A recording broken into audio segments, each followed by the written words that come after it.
Bienvenidos, queridos amigos y hermanos, a este maravilloso mundo de las Sagradas Escrituras. Juntos vamos a descubrir las grandes enseñanzas de Jesús, que están vigentes aún en nuestra actual generación. Las Escrituras es un mundo que nos desafía para que podamos ser personas que saben y viven la realidad de la fe. Y en esta oportunidad quiero invitarles para que compartamos la parábola del buen samaritano. Se encuentra en el libro de Lucas, capítulo 10, del versículo 25 al 37. Es un maravilloso relato. Y cada vez que leemos esta parábola del buen samaritano, podemos ver cómo Jesús, Yeshua, nos sorprende con su sabiduría. El relato dice que un intérprete de la ley le hace un par de preguntas.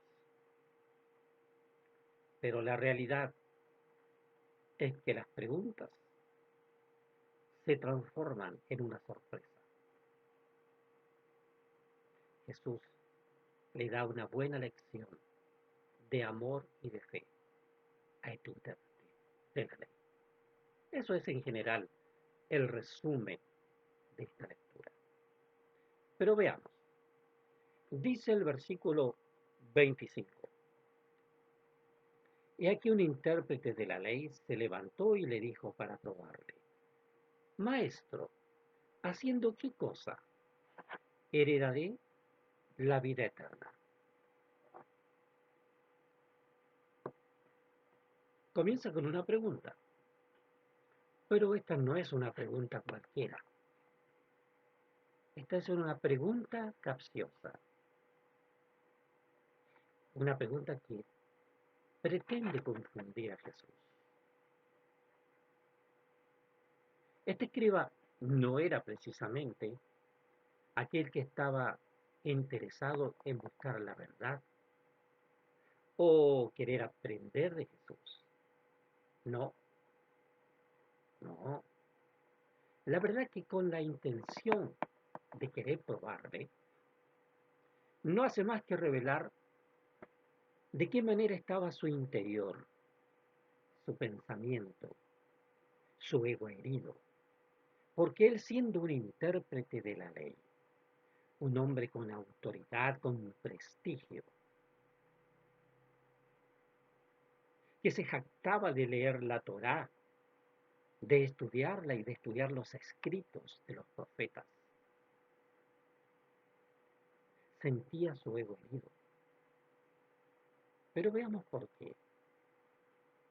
A todo esto Jesús sabía con quién estaba tratando. Dice que este escriba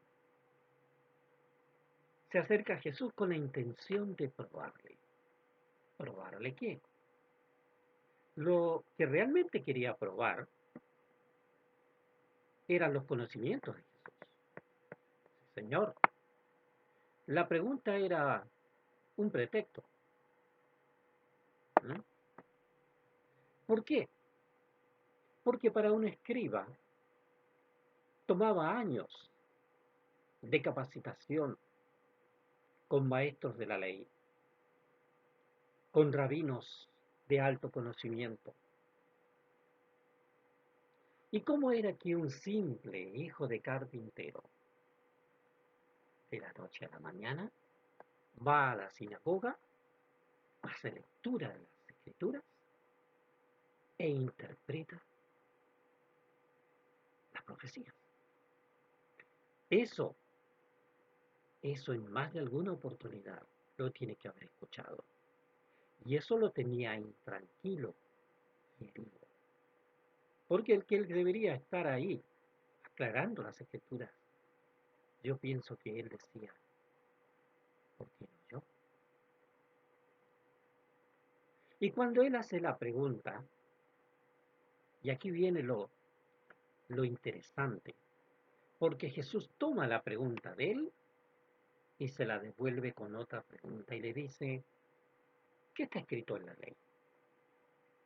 ¿Cómo lees? ¿Qué es lo que entiendes? Esto no lo esperaba el escriba. El escriba esperaba que Jesús le respondiera y no que él mismo respondiera a su pregunta. ¿Y por qué hace esto Jesús? Porque ya que se jactaba de sus títulos y de su conocimiento, ante todos que estaban alrededor de Jesús, le dice, bueno, demuestra tus conocimientos. ¿Qué es lo que tú entiendes por medio de la ley a esta pregunta? Lo maravilloso de esto es que esta pregunta Jesús sabía perfectamente cómo responderla. ¿Por qué? Porque esta pregunta no tenía respuesta en la ley. No, señor. Esta pregunta no tiene solución en la ley. Porque los sacrificios de arrepentimiento por el perdón de pecados solo restablecía la paz para con Dios, pero no resuelve la vida eterna en ninguna parte de la ley. Porque si así fuera, la pregunta que todos nos podemos hacer, ¿a qué vino Jesús? ¿Para qué ir al sacrificio de la cruz? Sabemos perfectamente que la ley no resuelve la vida eterna, porque para resolver la vida eterna es por la fe en Jesucristo y no en la ley. No es por obras de la ley, ni es por amar al prójimo, es por la fe en Jesucristo. Y eso lo vemos ratificado en el libro de Galatas, capítulo 3, versículos 21 y 22. Cito, luego, ¿la ley es contraria a las promesas de Dios? En ninguna manera. Porque si la ley dada pudiera vivificar, y esto es lo interesante, si la ley dada pudiera vivificar, ¿sabe lo que significa eso?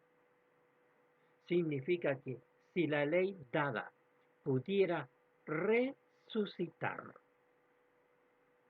entonces la justicia fuera verdaderamente por la ley, dice el apóstol.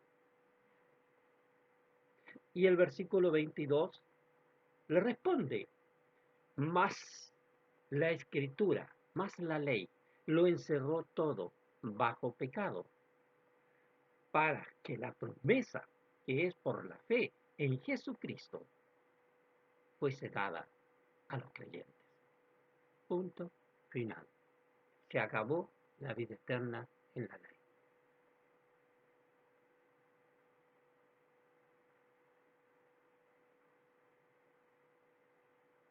Y esto está ratificado también en otro pasaje muy conocido y muy famoso, Juan 3:16. ¿Qué es lo que dice? ¿Mm? Porque de tal manera amó Dios al mundo que dio a su Hijo para que todo aquel que en él cree no se pierda, mas tenga vida eterna. Para que todo aquel que en él cree deposita su fe cuando cree. Por lo tanto, la vida eterna se resuelve por la fe en Jesucristo, no por obras de la ley. La ley solo restablece el perdón de pecados, y la paz para con Dios, pero no la vida eterna.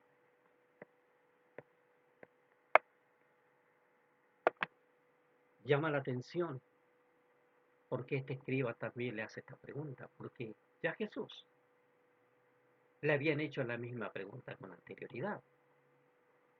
El llamado joven rico de Mateo 19, versículo 16, que le dice, Maestro bueno, ¿qué bien haré para tener la vida eterna? Solo que Jesús le da otra respuesta maravillosa, perfecta. Dice, si quieres ser perfecto, una respuesta inesperada, propia de Jesús. Si quieres ser perfecto, vende todo lo que tienes, dalo a los pobres y tendrás tesoros en los cielos. Y luego dice, ven y sígueme. Sabemos por el relato que no le gustó la propuesta de Jesús y que dio media vuelta y se fue.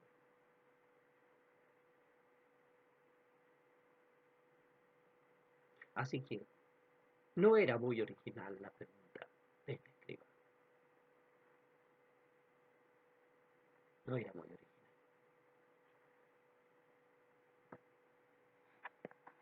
Vayamos a la conclusión definitiva.